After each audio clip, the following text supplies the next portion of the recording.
The first time I realized the HOA didn't care that I wasn't in their HOA, it was already dark.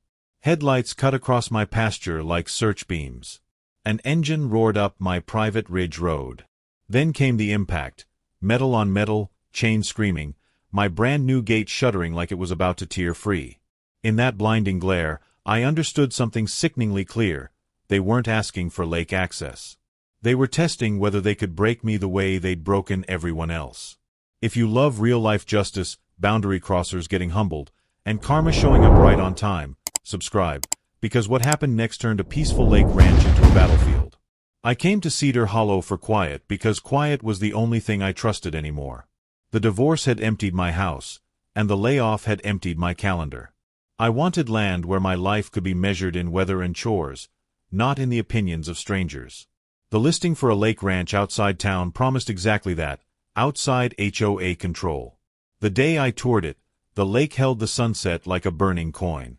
Wind moved through knee-high grass, and the farmhouse creaked with the honest fatigue of age. The barn leaned, but it stood.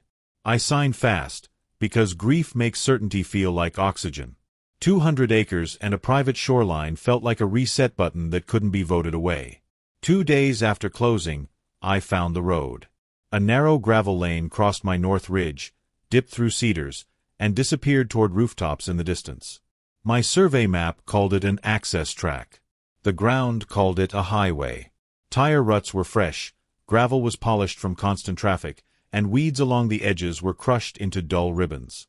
At the far end, just beyond my fence line, a wrought iron gate rose beside a stone pillar stamped Stonebrick Estates.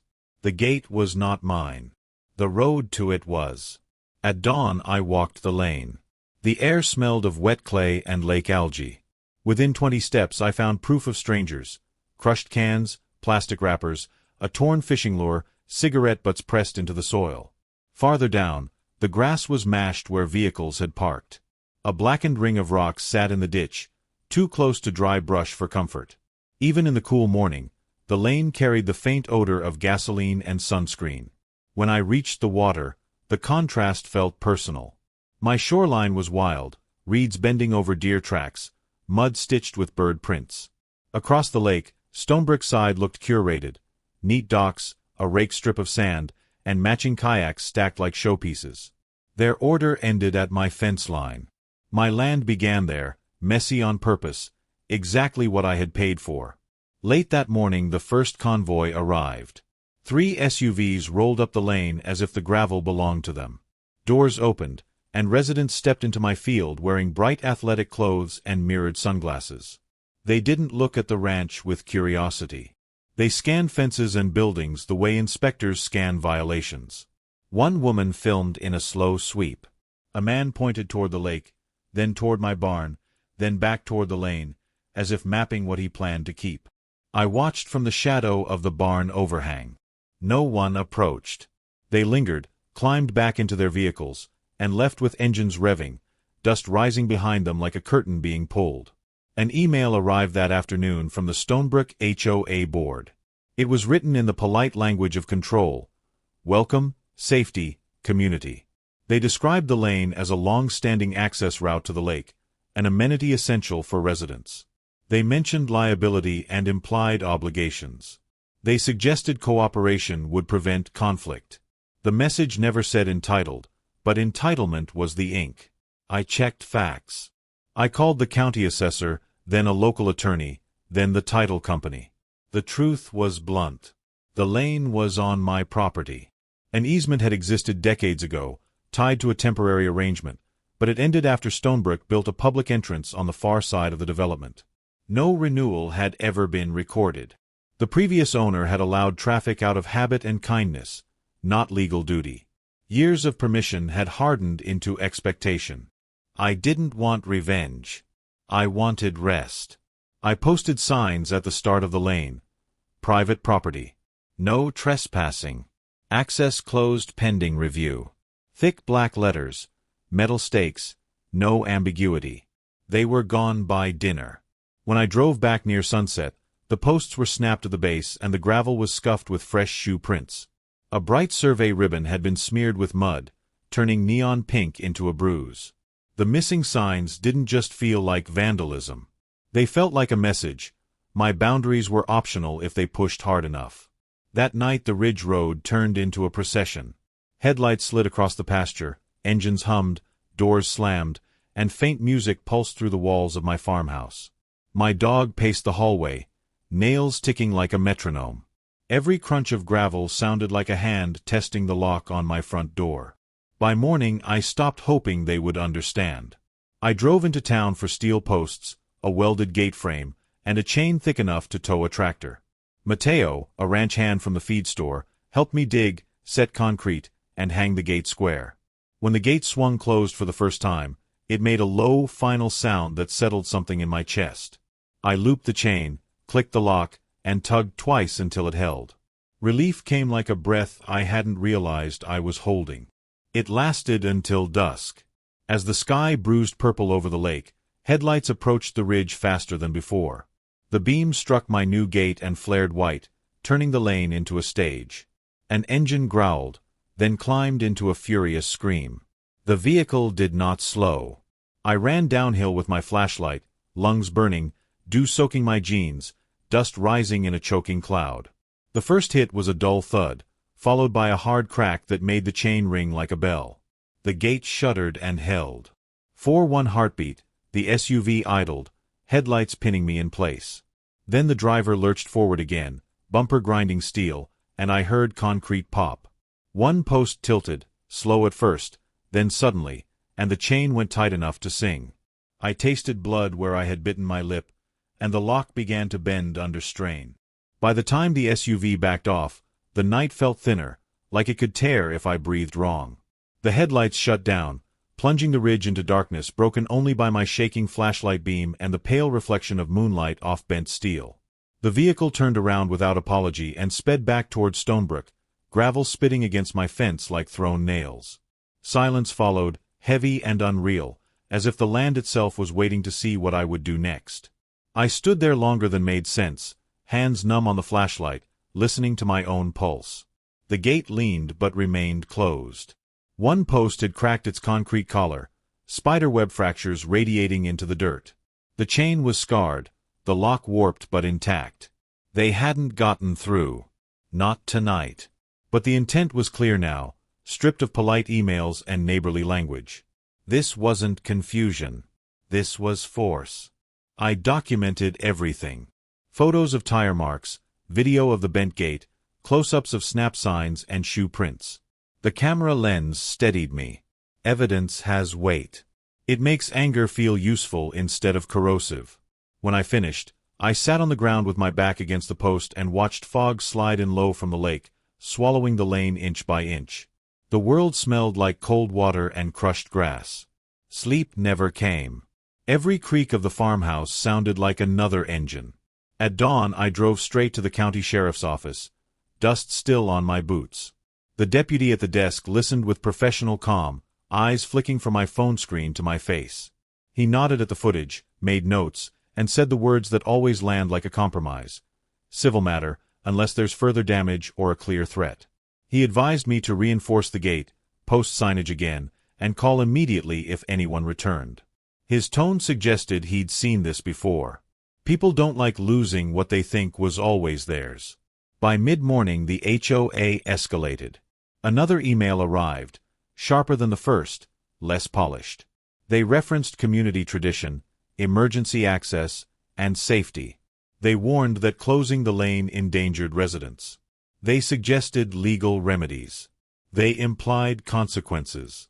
What they didn't include was proof. I replied once. I stated the facts plainly, attached survey excerpts, and invited them to communicate through counsel. Then I stopped. Silence can be armor. I hired a surveyor to restake the boundary. Yellow flags bloomed across the ridge like stubborn flowers, marking lines that had always existed but had never been respected. I added cameras with wide lenses and red recording lights that glowed like watchful eyes after dark. I ordered a heavier chain, a reinforced lock, and concrete mix enough to set a small bridge. When Mateo returned to help, he didn't ask questions. He worked with the quiet efficiency of someone who understood what it meant to protect ground. Word traveled fast. By afternoon, vehicles slowed on the county road, drivers craning their necks to see the commotion. A local reporter called, asking for comment on a lake access dispute. I declined. This wasn't a spectacle yet. It was still my life. The next confrontation came disguised as concern. A woman from Stonebrook walked up the lane on foot, stopping well short of the gate. She carried a clipboard and wore a smile that didn't reach her eyes. She spoke loudly enough for my cameras, gesturing toward the lake and then the road, narrating her version of necessity. I didn't step out. I watched from the porch, arms folded, letting the silence answer her. She left after 10 minutes, heels sinking into gravel with each annoyed step. That evening, a group gathered at the far end of the lane, clustered near the Stonebrook gate. They stood in a line like spectators at a parade that wasn't happening. Phones were raised. Someone pointed. Someone laughed. The mood felt celebratory, as if my resistance was entertainment. When the sun dropped, they dispersed, leaving behind trampled grass and a single folding chair abandoned in the ditch. I called my attorney again. He spoke in measured terms about injunctions and restraining orders, about nuisance claims and documentation. He said the phrase that stuck with me: possession without permission becomes trespass, not tradition. We drafted a formal cease and desist that went out certified the next morning. Stonebrook responded with speed and money. A law firm letter arrived before lunch, dense with citations, demanding immediate restoration of access. It argued implied easement by long use, community reliance, and emergency necessity. It threatened litigation. It framed me as unreasonable.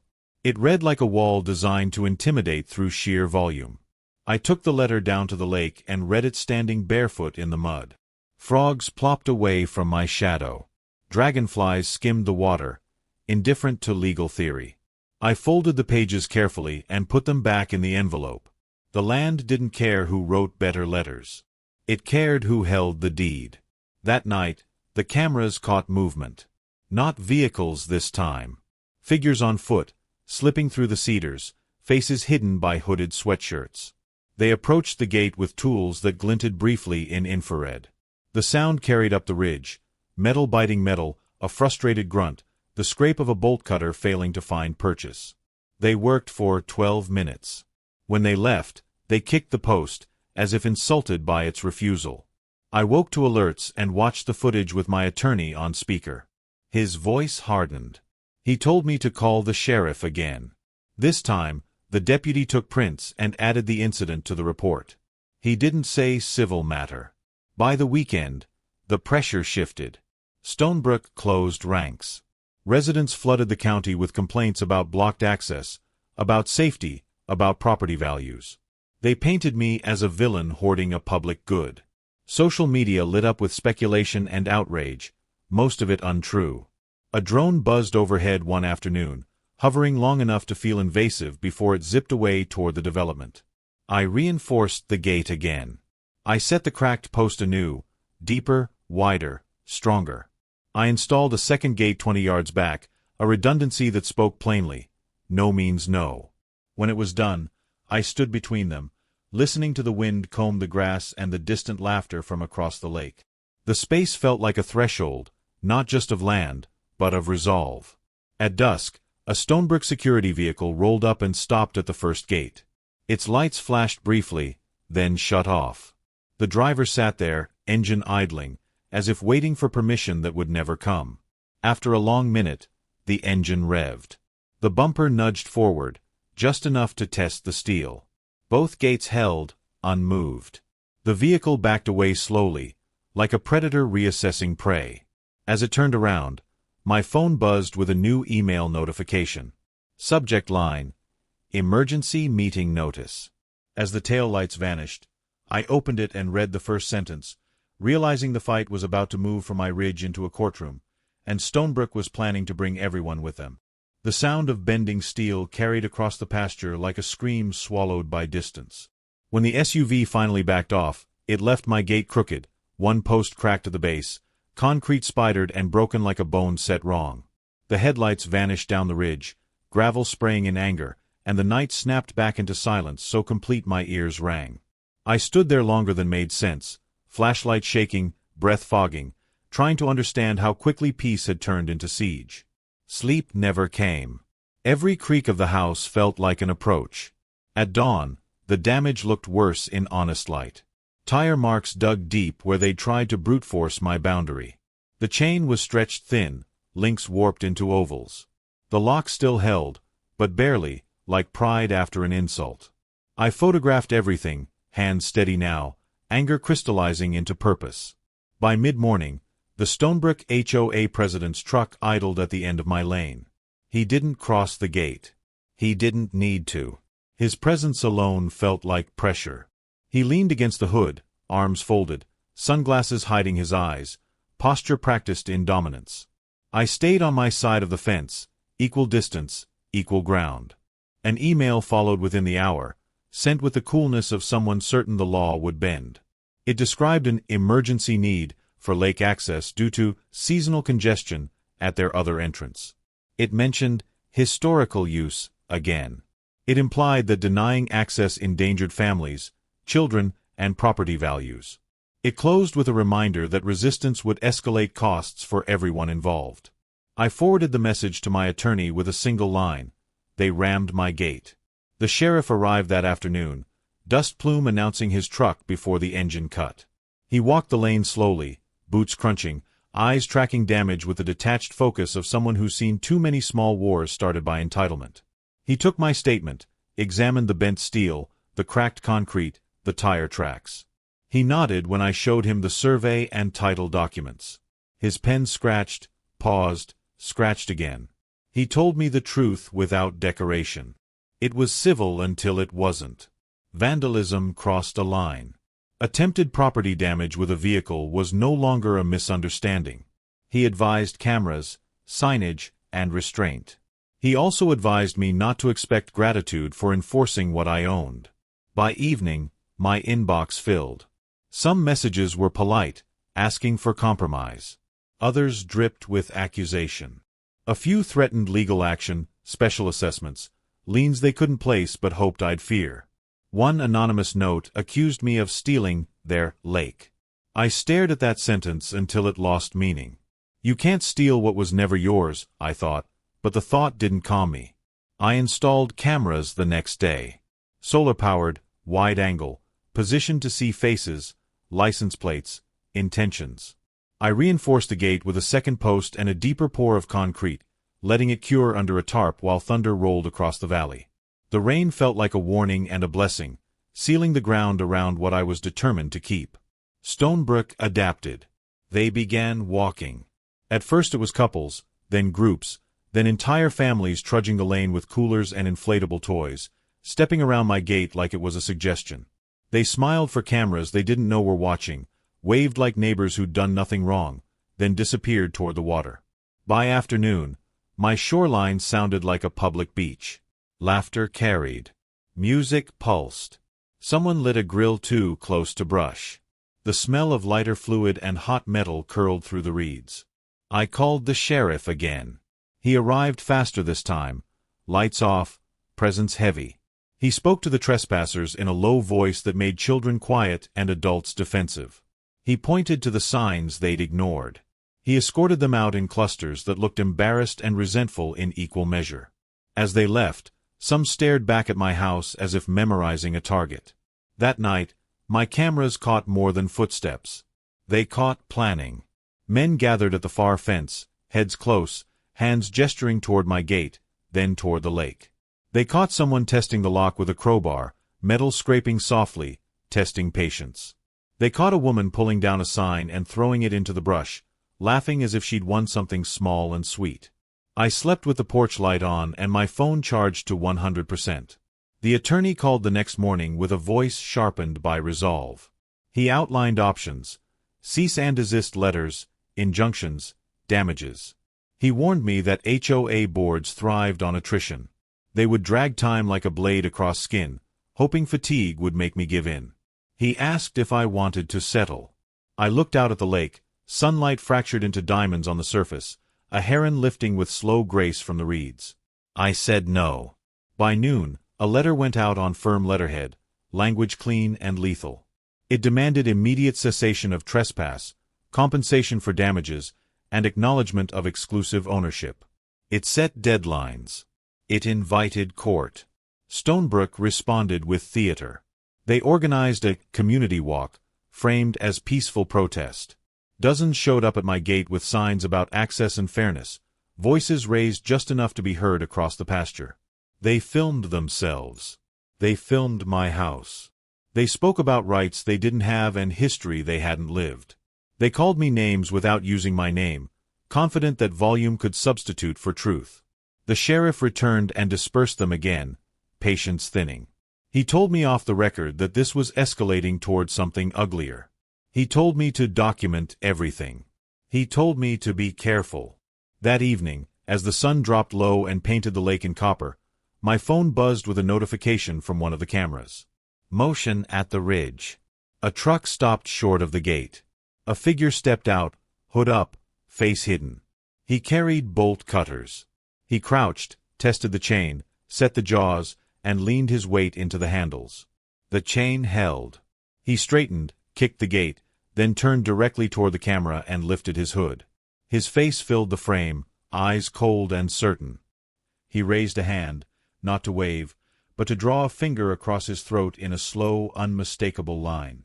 Then he walked back to the truck and drove away, leaving the threat hanging in the quiet like smoke. I watched the clip twice, then a third time, heart pounding, anger burning clean and bright. I realized then that this wasn't about a road or a lake. It was about power, and they had decided to take it from me.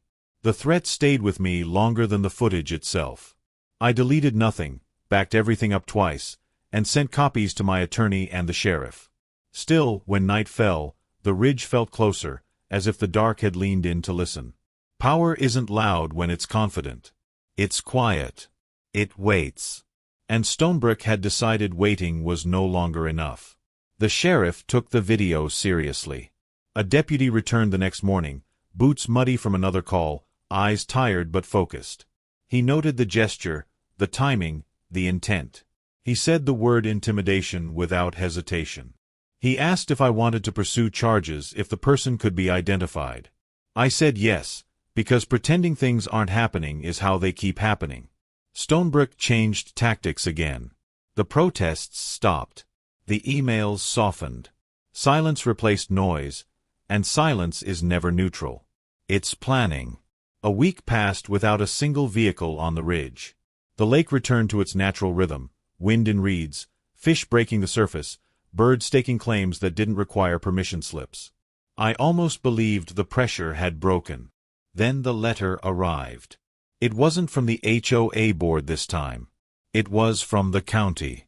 A notice of inspection for potential zoning and environmental violations, scheduled for the following Tuesday. The language was clinical, but the timing was surgical. I knew enough to recognize leverage when I saw it. If they couldn't force access, they would try to bury me in compliance. My attorney sighed when I forwarded the notice. He explained how influence works in small counties, how complaints trigger inspections, how inspections trigger delays. He told me not to panic. He told me to prepare. We assembled permits, surveys, photos, receipts. We printed emails and incident reports. We organized everything into binders thick enough to feel like armor. The inspector arrived on schedule, clipboard tucked under his arm, eyes scanning my property like a checklist come to life. He walked the barn, the shoreline, the fence lines. He asked about runoff, about wildlife buffers, about the age of structures. I answered calmly, facts in order, documents ready. He found nothing actionable. He left with a nod that felt like respect. Stonebrook escalated anyway. A week later, I received notice of a temporary restraining order request filed by the HOA, seeking emergency access to the lake through my property pending litigation. They claimed safety concerns, fire risk, medical emergencies. The filing was heavy with emotion and light on evidence. My attorney filed an opposition the same day, attaching the video of the gate being rammed, the vandalism reports, the trespass documentation. He asked for damages and sanctions. The hearing was set for Friday. The courtroom smelled like old wood and coffee. Stonebrook arrived in force, board members in pressed clothes, residents filling benches, their attorney confident and rehearsed. I sat alone at my table, binders stacked neatly, hands folded, heart steady in a way that surprised me. When you've been pushed long enough, fear burns out and leaves clarity behind. The HOA attorney spoke first, painting a picture of a community cut off from a beloved resource by a hostile outsider. He spoke about tradition, reliance, and harm. He spoke as if ownership were a suggestion rather than a fact. When my attorney stood, he didn't raise his voice. He played the video. The room changed when the sound of steel hitting steel echoed off courtroom walls.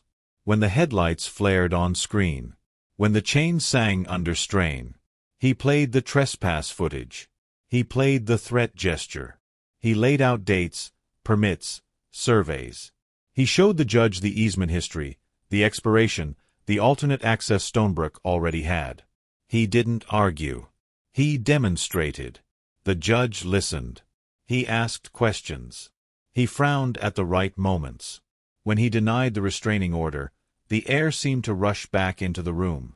He warned the HOA about harassment and self-help remedies. He suggested mediation but made it clear that force would not be rewarded. Stonebrook filed out quieter than they'd arrived. I thought that would be the end of it. I was wrong. The next blow was financial.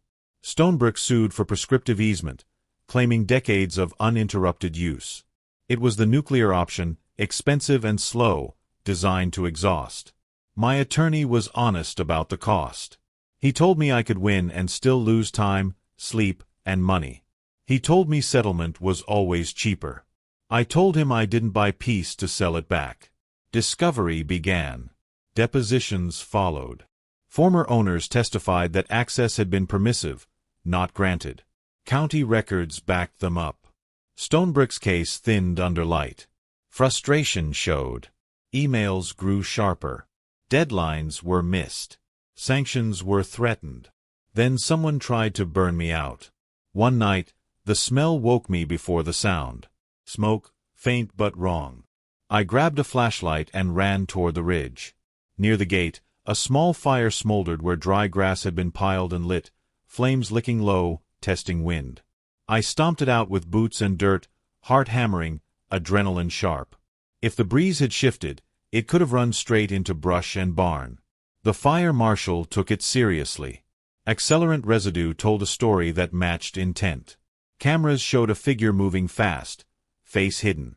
The sheriff said arson changed everything. Charges followed. Quietly at first, then with names.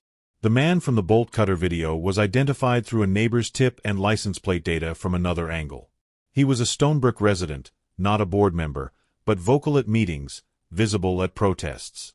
When he was arrested, the community splintered. Some defended him. Others distanced themselves fast. The lawsuit stalled as criminal proceedings took priority. Stonebrook's attorney withdrew, citing conflict. The board called an emergency meeting, closed door this time. On a clear morning weeks later, a certified letter arrived. Stonebrook was willing to drop the lawsuit, pay damages for the gate and legal fees, and formally acknowledge no right of access across my property. In exchange, they wanted a mutual non-disparagement clause and silence. I walked down to the lake with the letter and let the water lap at my boots. The surface reflected sky and clouds and nothing else. I signed. The gates stayed. The signs stayed. The cameras stayed. And as summer deepened, the ridge grew quiet again. But the quiet felt earned now, not borrowed. I learned something out there that season, standing between steel and water, between pressure and peace. Boundaries don't create conflict. They reveal it. The settlement didn't feel like victory at first.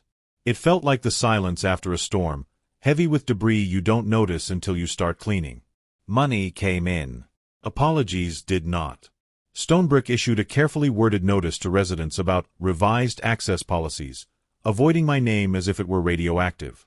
The ridge road stayed empty, but the absence carried tension, like a held breath waiting to be released.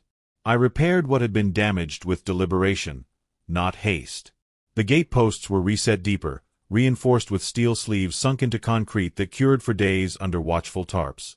The lane itself was reshaped, crown to shed water, edges seeded with native grass to heal the scars of tires. I planted thorny shrubs along the fence line near the gate, not to provoke, but to discourage casual testing. Practical measures have a way of speaking without words.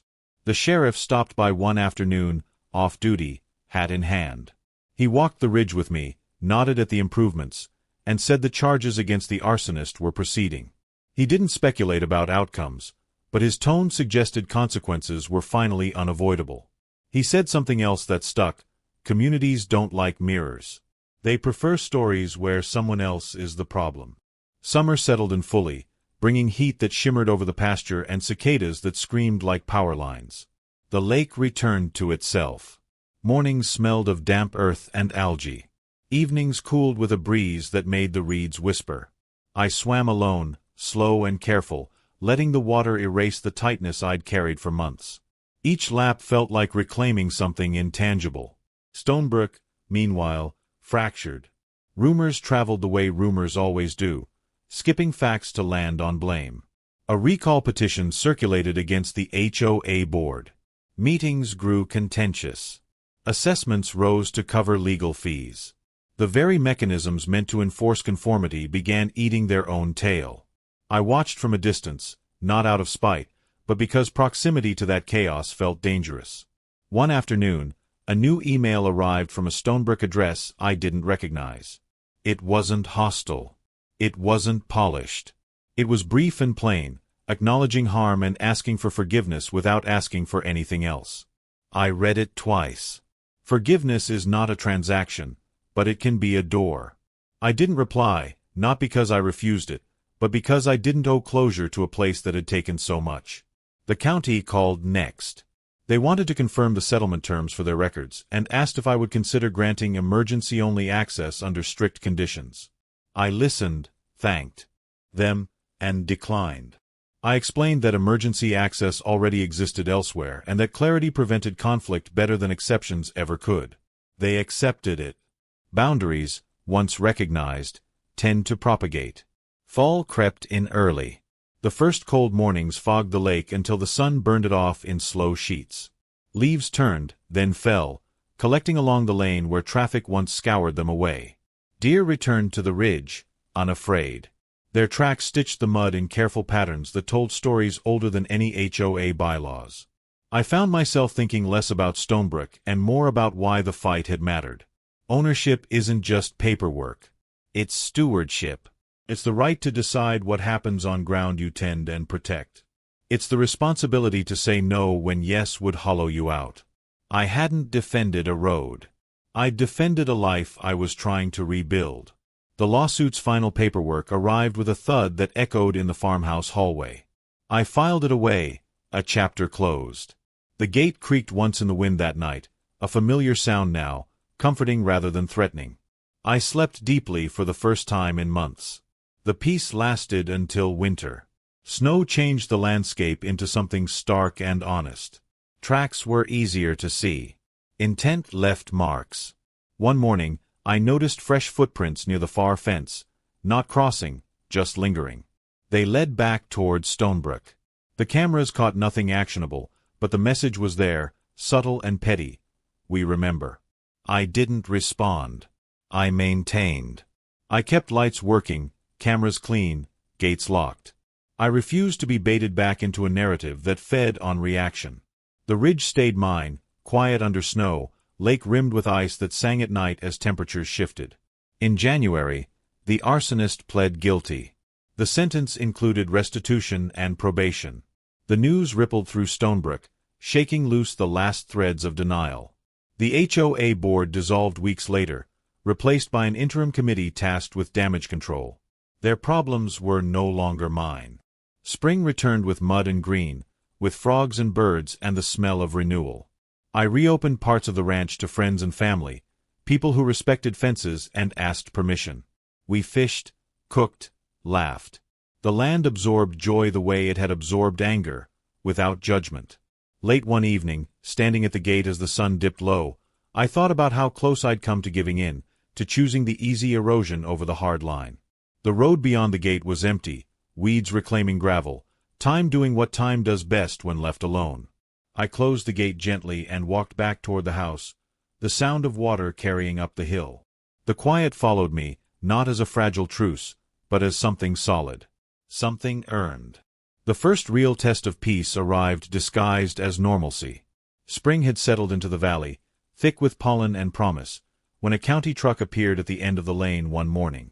It stopped short of the gate, engine idling, door opening slow. I watched from the porch, coffee cooling in my hand, body remembering tension even when the mind tried to let it go. The official carried a clipboard and wore the neutral expression of someone sent to verify rather than confront. He explained there had been additional complaints, anonymous, vague, about environmental compliance near the lake. Runoff, wildlife disturbance, unpermitted structures. The words were familiar now, part of a pattern I'd learned to recognize. I invited him through the gate myself, unlocking it and swinging it open with deliberate calm. We walked the shoreline together. He noted buffer zones, erosion control, native plantings. He checked permits I already had laid out on the kitchen table. The inspection ended quickly, professionally, without incident. Before leaving, he said something unexpected. He said the complaints always seemed to spike when boundaries were enforced. He said most of them dissolved under scrutiny. He wished me luck. After he left, I closed the gate again and stood listening to the lake, to the faint wind threading reeds together. Peace, I realized, wasn't passive. It required upkeep, attention, and the willingness to be misunderstood. Stonebrick stayed quiet on the surface, but cracks showed in small ways. 4 sale signs appeared with unusual frequency along their internal roads. A few houses sat longer than market norms, price reductions stapled to the silence. The board's dissolution left confusion in its wake. Rules went unenforced. Neighbors argued over things that used to be decided for them. Control, once centralized, scattered. One afternoon, a moving truck rumbled past on the county road, Stonebrick address stenciled on its side. I felt no triumph, only a distant sadness. Communities built on coercion eventually consume themselves. They mistake compliance for cohesion, and when the pressure lifts, there's nothing holding them together. I focused inward. I repaired the barn roof, replacing warped boards one by one. I cleared fallen limbs from the back pasture and planted a line of trees along the ridge, saplings that would one day outgrow every argument I'd endured. Each hole I dug felt like an investment in time, not outcome. The legal aftermath continued quietly. Restitution payments arrived on schedule. Insurance covered what it could. My attorney closed files, his emails growing less frequent, more cordial. He congratulated me once, briefly, then moved on to other battles. Lawyers, like storms, pass through. Summer returned heavier than before. Heat pressed down, insects thickened the air, and the lake warmed into a mirror that reflected both sky and memory. Friends visited more often now, drawn by calm. We talked about ordinary things, work, family, plans, without circling back to conflict. The land responded with generosity, offering fish and shade and nights cool enough to sleep with windows open. Then came the letter I didn't expect. It was handwritten, envelope plain, address careful. Inside, a Stonebrick resident wrote about living there for 15 years, about how the lake had always felt like an entitlement until it wasn't. They admitted to participating in the early protests, to believing stories because they were easier than facts. They apologized without excuse. They said losing access had forced the community to look at itself, and not everyone liked what they saw. I sat with the letter a long time. It didn't erase what had happened, but it reframed it. Conflict isn't always about villains and heroes. Sometimes it's about systems that reward the loudest voices until someone refuses to be quiet. I wrote back. Briefly. I accepted the apology and wished them well. I didn't invite them over. Forgiveness doesn't require access. As August faded, a storm rolled through with violence that reminded me how small all of this really was. Wind tore branches loose. Rain hammered the roof. Lightning split the sky and thunder shook the ground like a warning. When it passed, the ridge road was littered with debris. A large oak had fallen near the far fence, blocking the lane completely. I cleared it myself, chainsaw biting into wet wood, muscles burning, sweat mixing with rainwater still clinging to leaves. As I worked, I thought about the symbolism of it all and dismissed it. Not everything needs meaning. Some things just need doing. The cameras stayed quiet. No new threats. No tests. The gate aged into place, paint weathering, steel dulling into something that looked permanent. The signs faded slightly but remained legible. Private property. No trespassing. The words no longer felt defensive. They felt descriptive. In early fall, the county updated its maps.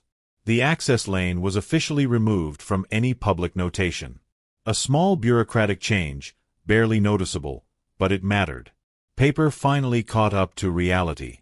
I celebrated alone, not out of isolation, but out of preference.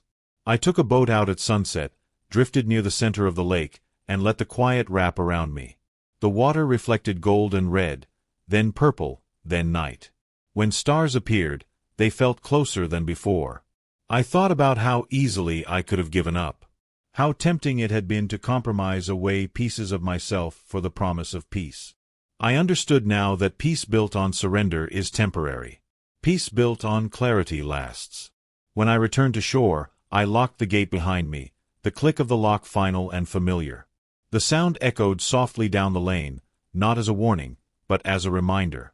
Some things are worth standing your ground for, even when standing alone feels terrifying. Especially then. I thought the story had finished writing itself, that the land and I had finally agreed on an ending. That belief lasted until the call came from the county planning office on a gray Monday morning, the kind of morning where the lake disappears into mist and sound travels too far.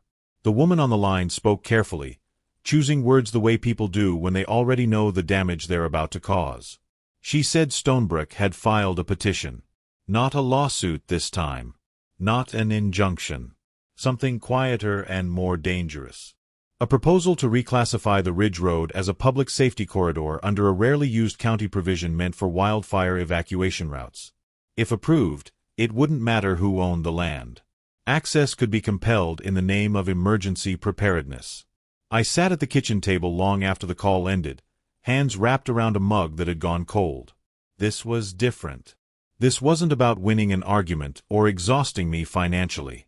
This was about redefining reality through process. About using bureaucracy as a blade. The county scheduled a hearing for the following month. Public comment would be allowed. Recommendations would be made. Decisions would follow. The language felt distant, but the implication was intimate. If they succeeded, the gate would become symbolic. The road would open. The boundary would dissolve. I called my attorney. He was quiet longer than usual. He explained that the provision existed for real emergencies, for mountain towns boxed in by fire risk, for places where evacuation routes were life and death. He also explained that it was vague enough to be abused if enough pressure was applied. He said we'd fight it. He didn't say it would be easy. Stonebrook mobilized like a machine that had found new purpose. Flyers appeared around town warning of limited evacuation options. Social media posts showed maps with red arrows pointing toward my ridge, stripped of context. Words like safety and children and disaster were deployed with surgical precision. Fear is a powerful solvent. It dissolves nuance quickly. I prepared again. Fire mitigation reports. Topographical maps. Expert statements showing existing evacuation routes already exceeded requirements. Photos of the narrowness of the Ridge Road, its grade, its unsuitability for two-way emergency traffic. Facts stacked neatly, hoping weight still mattered. The hearing drew a crowd. The room buzzed with tension and recycled air. County officials sat at a raised table, faces carefully neutral. Stonebrook residents filled rows, some avoiding my eyes, others staring openly. I stood when it was my turn, voice steady, explaining the reality of the land, the history of misuse, the danger of forcing access where none was needed. I spoke about precedent, about abuse of emergency provisions for private convenience. Then Stonebrook spoke. Parents talked about fear. Elderly residents talked about vulnerability. A board member, newly elected, talked about unity and shared sacrifice. They didn't mention the ramming of my gate. They didn't mention the arson. They didn't mention the lawsuit they'd lost. Selective memory passed for sincerity. An expert hired by the HOA claimed the ridge could serve as a secondary evacuation route with minimal improvements. I noted that minimal meant blasting rock, widening grade, and permanent alteration of my land. He shrugged politely. Sacrifice, implied again. The county deferred a decision, requesting further study. Relief came briefly, thin as morning fog. Then things turned personal. Anonymous complaints returned, louder and more specific. Noise violations that hadn't happened. Environmental damage that didn't exist. A call to animal control alleging neglect of livestock I didn't have. Each one documented, dismissed, but draining. Paper cuts bleed slowly. One night, a rock hit my porch window. It didn't break, but it shattered the quiet. Cameras caught a figure running, hood up, disappearing toward the county road. The sheriff responded, collected the rock, shook his head. He said fear made people stupid. He said to stay alert. I started sleeping lighter again. As the county's additional study dragged on, a dry heat settled over the valley. Wildfire season arrived early. Smoke from distant burns hazed the sky, turning sunsets into bruised streaks of orange and gray. Stonebrick seized the moment, amplifying urgency. They framed the petition as foresight rather than opportunism. Then lightning struck the hills miles away. The fire started small, but wind carried it fast. Sirens wailed through town. Emergency alerts buzzed phones. Evacuation orders rolled out in stages. Stonebrook activated its plan, funneling traffic through its primary exit without issue. The ridge road remained untouched, blocked, quiet. I stood at my gate watching smoke thicken, heart pounding for reasons that had nothing to do with the HOA. Fire doesn't care about boundaries. It consumes everything equally. The fire was contained 2 days later, miles from us, damage limited. No evacuation failures. No trapped residents. The ridge road remained unnecessary, exactly as we'd said. Still, the optics mattered. Stonebrook filed supplemental materials citing the fire as proof of need. The county scheduled a final vote. The night before the decision, I walked the ridge alone. Wind carried the faint smell of ash. The gate stood solid, scarred but resolute. I ran my hand along the steel, feeling every dent, every repair. This wasn't just infrastructure. It was a line I'd drawn in my own life, the point where I'd stopped letting other people decide what I owed them. At dawn, my phone buzzed with a notification from the county clerk. The agenda had been updated. A new item added at the last minute. Emergency Executive Authority. I stared at the screen as the sun rose over the lake, light cutting through smoke and mist alike. Whatever happened today wouldn't just decide the fate of a road. It would decide whether power still belonged to the loudest group in the room, or to the truth that had held, so far, against every attempt to bend it. Autumn sharpened everything. The air cooled, colors deepened, and sound traveled farther across the land. Even the smallest noise on the ridge felt amplified, as if the ranch itself had learned vigilance. I welcomed it. Awareness had become a habit, not a burden. The first sign that Stonebrook wasn't finished came quietly, bureaucratically, the way power prefers to move when it's embarrassed. A notice arrived from the county planning office announcing a proposal under review. A multi-use recreational access corridor intended to connect existing developments to natural water features. The map attached was faint, almost deliberately vague, but the dotted line brushed the edge of my property like a testing finger. I called my attorney before the coffee finished brewing. He groaned softly, the sound of someone recognizing an old opponent in new clothes. He explained how these proposals worked: committees, hearings, public comment, influence disguised as consensus. He said it was unlikely to pass as drawn, but unlikely wasn't never.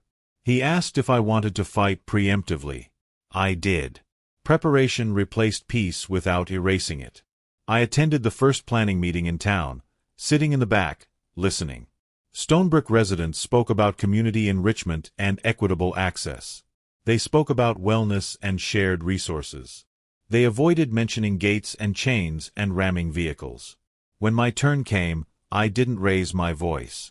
I spoke about ownership, about stewardship, about safety and fire risk and the documented history of conflict. I submitted evidence into the record. Facts have a way of cooling rhetoric. The committee postponed a decision. Pressure followed in subtler forms. A local blog published an opinion piece questioning private hoarding of natural beauty. The comments filled with half-truths and righteous anger. I ignored it.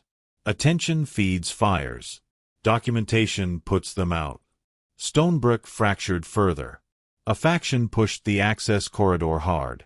Another wanted nothing to do with more lawsuits. Meetings grew tense. Voices rose. The interim committee splintered. Control, once again, proved unsustainable. At home, I focused on what I could touch.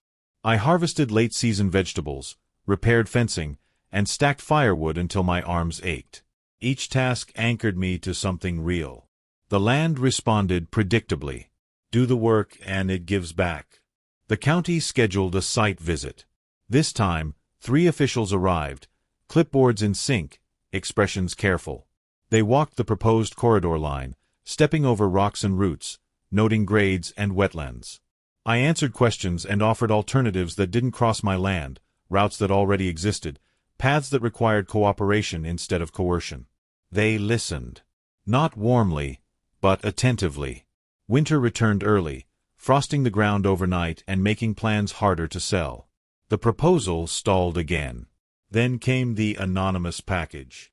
It arrived without return address, dropped at the gate sometime before dawn. Inside was a stack of printed photos. My house, my barn, me on the shoreline. Dates and times scrawled in pen. A note sat on top, short and crude, warning me to remember who lives nearby. The message was clear enough to be stupid. Intimidation rarely improves with repetition. I called the sheriff. Again. This time, the response was swift and visible. Patrols increased. A detective took the package. Cameras were upgraded at the county's suggestion. The quiet on the ridge hardened into something watchful and official. Stonebrook noticed. So did everyone else. The detective later told me the photos matched angles from public roads and common areas. Cowardly, but still harassment. He said they had suspects. He didn't say names. The access corridor proposal died at the next meeting. Lack of feasibility. Environmental concerns. Community division. The language was bloodless, but the outcome was final. The dotted line disappeared from future drafts. Stonebrook's last move was economic. They petitioned the county to reassess my property value, citing increased exclusivity. It was almost funny. I contested it with data and won. The assessor apologized. By December, the fight was finally over in every way that mattered. Not with an apology, not with reconciliation, but with exhaustion. Stonebrook ran out of leverage. I ran out of reasons to look over my shoulder. Snow fell thick and clean, erasing tracks nightly. The lake froze enough to sing under pressure, long groans echoing through the dark. I sat by the fire, windows rattling softly, and felt something close to contentment settle in. On the solstice, I walked the ridge one last time before winter fully closed in. The gate stood firm, rimed with frost. The lane beyond it lay untouched, grass reclaiming gravel in slow, patient increments. I rested a hand on the steel and felt its cold certainty. I understood then that the real victory hadn't been closing the road. It had been refusing to open myself to a system that thrived on intimidation. The land didn't need me to fight for it forever. It just needed me to stand once, clearly, and mean it. When I turned back toward the house, the sky was already darkening, stars pricking through the cold blue. The quiet followed me again, not fragile, not borrowed, but settled. And for the first time since buying the ranch, I knew it would stay. Winter stripped the valley down to truth. Without leaves or noise, everything showed exactly where it stood. The ridge road lay pale under frost, unused, slowly disappearing beneath grass and thyme. Stonebrook receded into the background of my life, present only as a memory that no longer had teeth. Or so I believed. The letter came in February, postmarked from the state capital. At first glance it looked routine, another bureaucratic echo from a fight already decided. But the seal at the top carried weight. State Department of Natural Resources. My name spelled correctly. The subject line formal and impersonal. Notice of review concerning shoreline management. I read it twice before the meaning settled in. Stonebrook had filed a complaint alleging that my private shoreline violated public trust doctrine by restricting customary recreational access. It was a reach so long it bordered on desperation, but desperation can still cause damage if ignored. The letter requested documentation, surveys, historical use data, and scheduled a site evaluation. The fight, apparently, had learned to change uniforms. My attorney reacted with disbelief that sharpened into irritation. He explained that public trust doctrine applied to navigable waters, not private shorelines with clear title and no recorded easements. He said the complaint would likely fail. Likely, I had learned, was not a guarantee. We prepared again. The state evaluator arrived alone, older, methodical, not easily impressed. He walked the shoreline slowly, stopping to examine markers, reading the land like a book written in a language he respected. He asked about access history. I told him the truth without embellishment. He asked about conflict. I showed him records, videos, court orders. He nodded, taking notes, asking fewer questions as the day went on. Before he left, he said something that surprised me. He said disputes like this rarely end when one side loses. They end when one side accepts that ownership applies equally to everyone.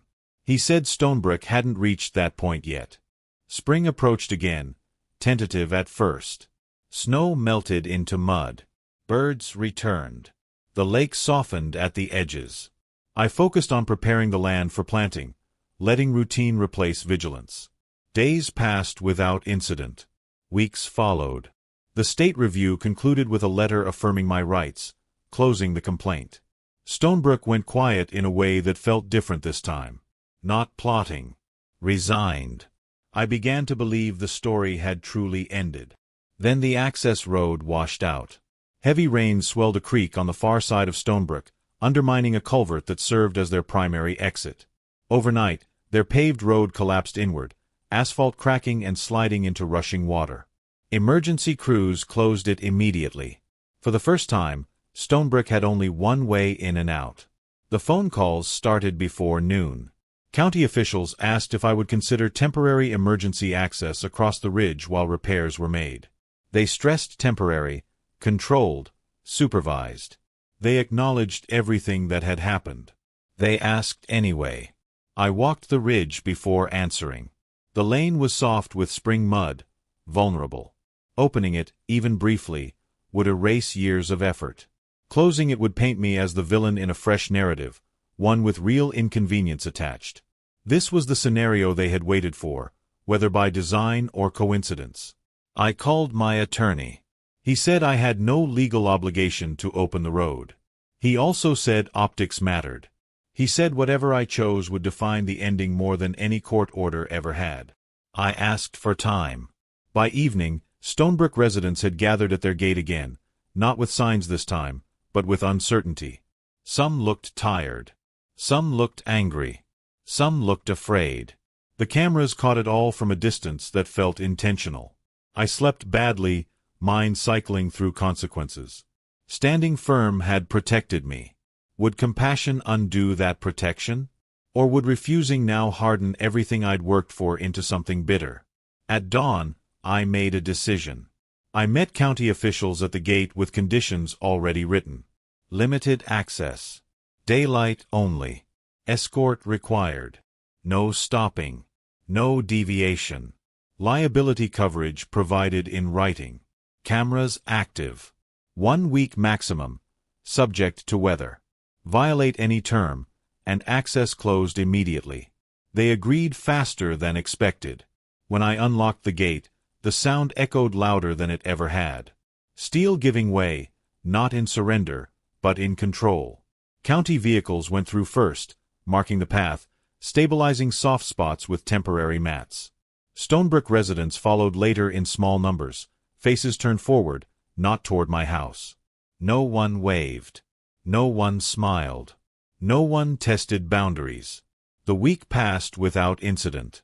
The culvert repair finished ahead of schedule. On the 7th evening, I closed the gate again, locked it, documented everything. The road bore marks of use, but nothing irreparable.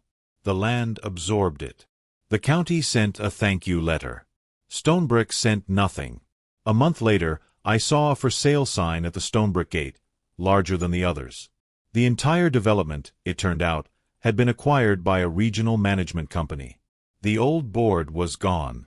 New rules, new leadership, new legal counsel. The past, officially, was inconvenient. I stood at the ridge watching spring deepen, knowing this wasn't triumph. It was resolution. Not clean. Not perfect. But real. Still, as evening settled and shadows lengthened across the lane, I couldn't shake the feeling that endings chosen under pressure are never fully finished. They wait. And somewhere beyond the gate, something was still deciding whether it had truly learned the lesson. The final chapter didn't announce itself with sirens or letters. It arrived quietly, the way real endings do, disguised as an ordinary morning. Mist lifted off the lake in slow ribbons, sunlight catching on the water just enough to turn it silver. The ridge road lay still, grass taller now, gravel barely visible beneath green persistence. For the first time since buying the ranch, nothing felt like it was waiting to happen. The management company took over Stonebrick without ceremony. Trucks arrived, signs changed, rules rewritten. Old board members vanished from visibility, their authority dissolving into anonymity. New emails went out to residents emphasizing compliance, liability, and neighbor relations. My name appeared once, briefly, in a line stating that all off-site access claims were permanently closed. No appeals. No exceptions. Paper finally matched reality. I expected relief to feel larger, louder. Instead, it settled gently, like weight redistributed rather than removed. Conflict leaves grooves in you, and even when the pressure stops, the shape remains for a while. I noticed it in small habits, checking cameras out of reflex, listening too hard at night, scanning the ridge before walking the shoreline. Healing, I learned, isn't an event. It's repetition without threat. Late spring brought growth everywhere. The saplings along the ridge leafed out, fragile but determined. Wildflowers returned where tires once crushed them flat. The lane softened into something more like a path animals remembered, deer and foxes threading through as if reclaiming a rumor. The land didn't celebrate. It simply resumed. One afternoon, I took down the oldest sign. The one that had been torn and replaced more times than I could count. The message was still true, but I no longer needed it to shout. I stored it in the barn, leaning it against a beam darkened by age. Not a trophy. A reminder.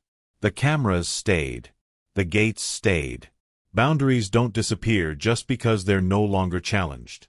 They exist so you don't have to explain yourself endlessly. That was the lesson Stonebrick never understood. They thought access was about convenience. For me, it had become about dignity. The county sent a final notice closing all related files. The language was dry, procedural, almost indifferent. I appreciated that. Indifference from authority feels like peace when you've been under scrutiny too long. I filed it away with the others and closed the drawer. Summer arrived clean and warm. Friends came again, more often now. We swam, fished, cooked outdoors as fireflies stitched light into dusk. Laughter returned to the property without tension behind it. The ranch held it easily, as if it had been waiting for joy to come back home. One evening, standing at the gate as the sun dropped low, I watched a car stop briefly at the Stonebrick entrance. A couple got out, pointing toward the lake, then toward the development, talking quietly.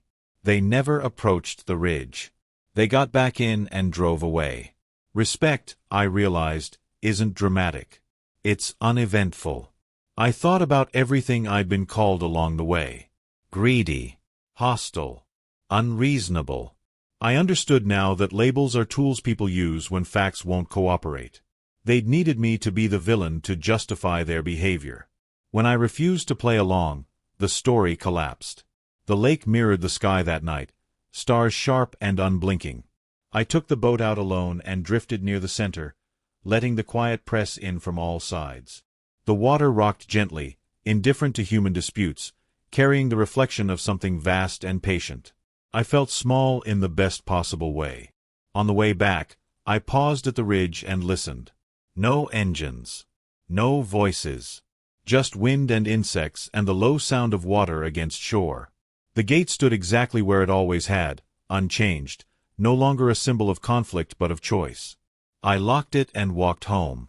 Months later, a local paper ran a short piece about Stonebrook's restructuring. It mentioned improved governance and community relations.